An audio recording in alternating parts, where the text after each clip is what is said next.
സയ്യിദുൽ വജൂദ് മുഹമ്മദുർ റസൂലുള്ളാഹി സ്വല്ലല്ലാഹു അലൈഹി വസല്ലം തങ്ങളും അവരുടെ സ്വഹാബാക്കളടക്കം ഹസ്ബുനല്ലാഹു വ നിഅമൽ വകീൽ എന്ന മഹത്തായ ദിക്ർ പറഞ്ഞതായി ഹദീസിൽ കാണാൻ കഴിയും.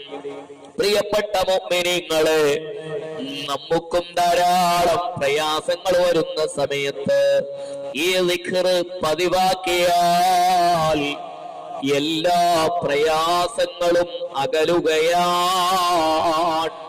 സ്വഹാബത്ത് നമുക്ക് മാതൃകയാണ്. ഹബീബായ നബി തങ്ങൾ നമുക്ക് മാതൃകയാണ്. പൂർവികരായ മഹത്തുക്കളൊക്കെ നമ്മുടെ ജീവിതത്തിന്റെ ആത്മീയമായ പുരോഗതിക്ക് നിദാനമാണ്. അല്ലാഹുവേ, സർവ്വവിഷമങ്ങൾ തീർക്കണേ അല്ലാ, പ്രയാസങ്ങളൊക്കെ അകറ്റണേ അല്ലാ.